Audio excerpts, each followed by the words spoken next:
Alright guys, if you've made it to this video, you're probably thinking of getting a Juwel Rio 350 and a Fluval FX6 combination. Or you might just be curious to how I do water changes using the FX6 filter. Anyway, to answer a few questions, one that I certainly had before getting this set up is, will an FX6 fit in the cupboard of a 350? And the answer is only just, but it will go in,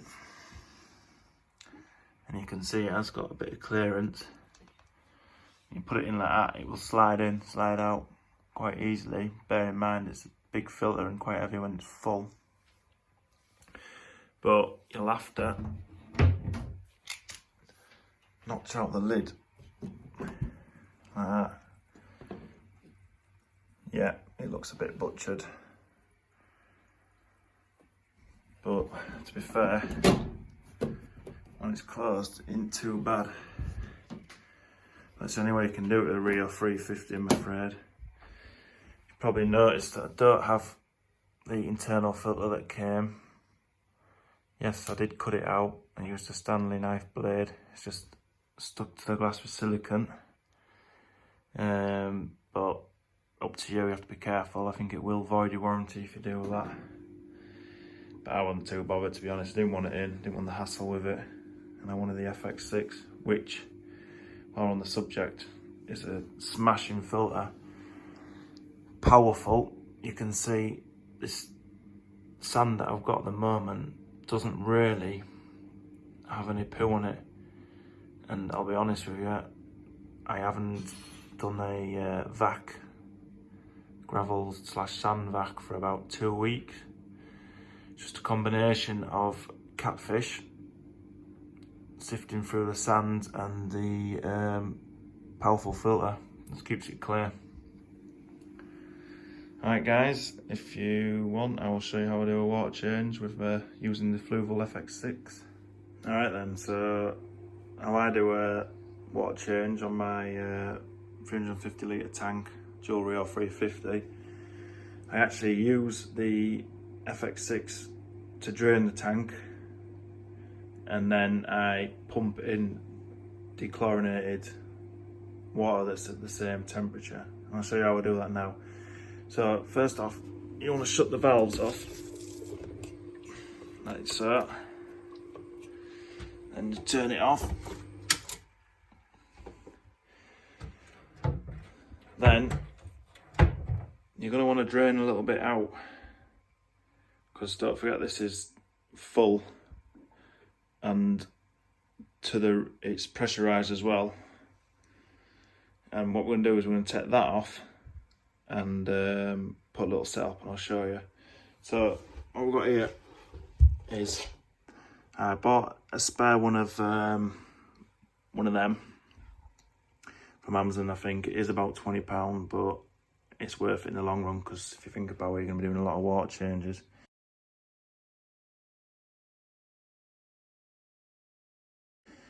And I bought one of them, which is just a hose adapter from Screwfix.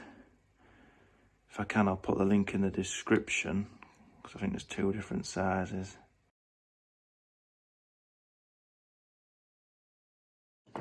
Little tub from Chinese takeaway, dedicated hose, connector on end, just blank at the other end.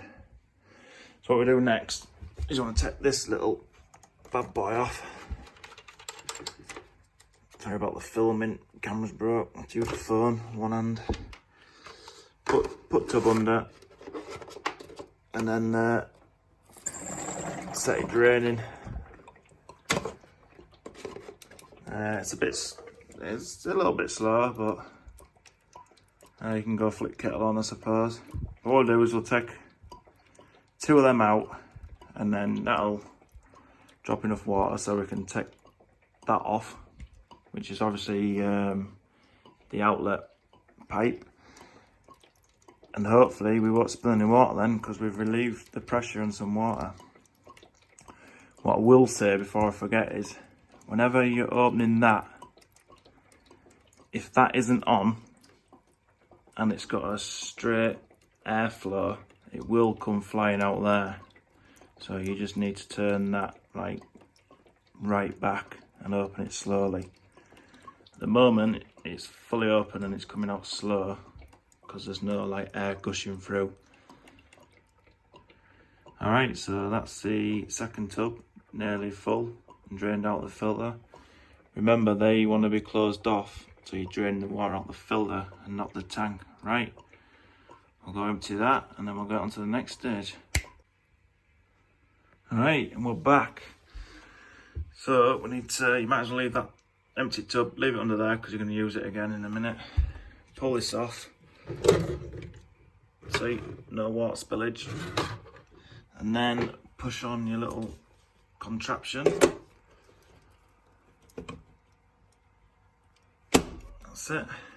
Right, all we do is we're going to connect the hose up to that, and then we'll take the hose outside and we'll set it off draining. I'll take care of that. And we're back. So now, literally, just open up the valves. That's opening that up. It's going to let the fish tank water come down through the filter.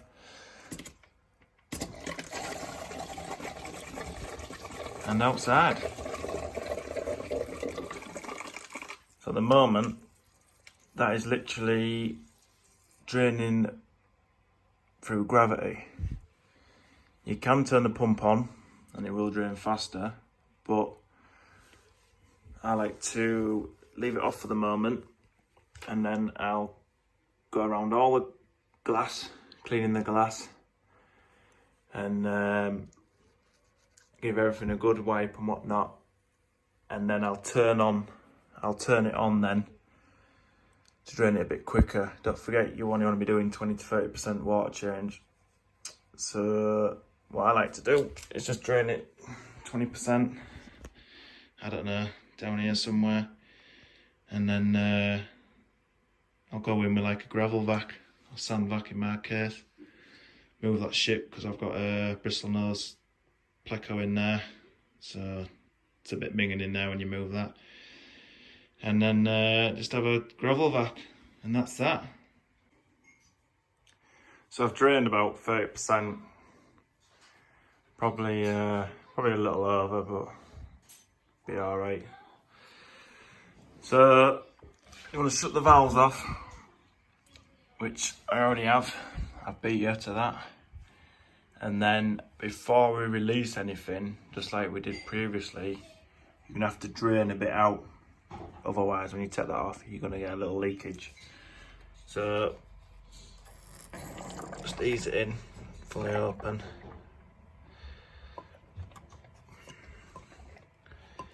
And then and let that drain out.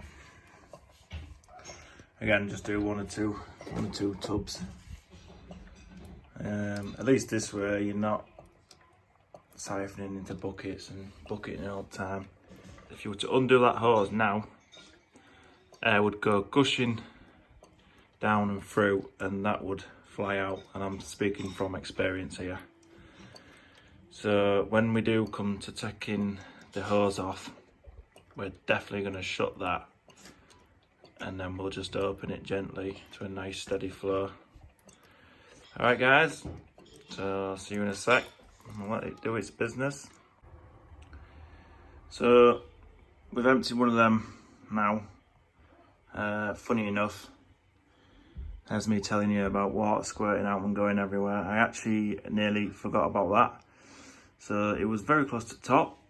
Anyway, now we've drained one out, you can just disconnect that. Oh, yeah, a little bit of water. But that'll start to drain out now, so you can just coil that up, get rid of that. And then you can take this.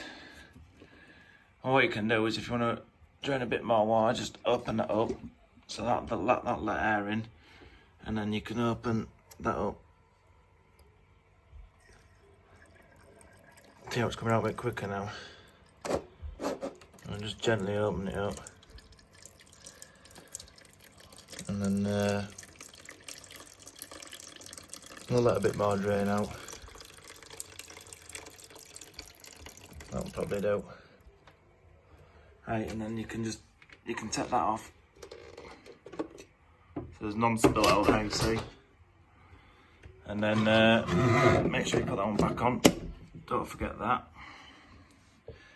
And we'll start to fill up the tank. And then when the tank's nearly full, we'll open them valves and let this filter fill up as well.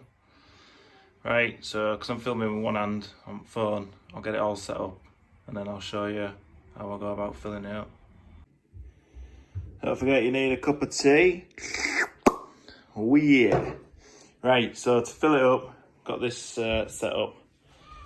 Just a spare bucket, like a flexible gorilla bucket or whatever it is, 20 litres. Submersible pump.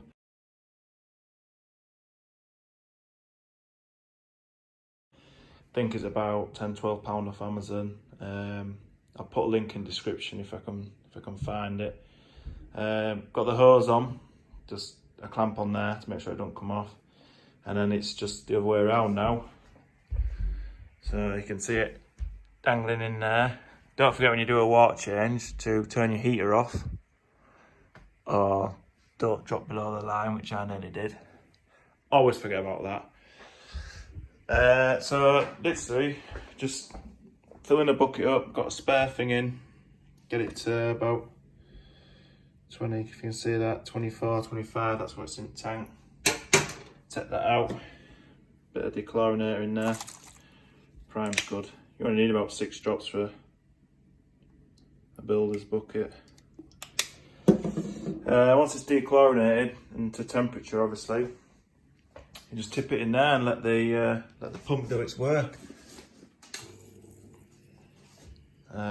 Obviously, then you haven't got any carrying buckets through, lifting bucket up here, trying to tip it in, spilling everywhere. Plus, when you tip it in, it all gushes out. Oh, golden plex out, golden nugget.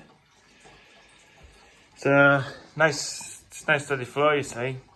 But at least now you know that that's right temperature and dechlorinated. And you can just keep filling that up. And if you ever beat that where you fill this right up here and you've got a little left in bucket, then the bucket will be lighter and you can slowly tip it in and then refill bucket. Well, that's that. Water change is done, all filled up. Obviously you could use a submersible pump if you want to drain the tank, but I just found it more of a nightmare with power lead dangling about and hose dangling about, and I just found it easier to use the FX6. Let me know if it helped out in comments below. If it did, give us a thumbs up, and see you on the next one.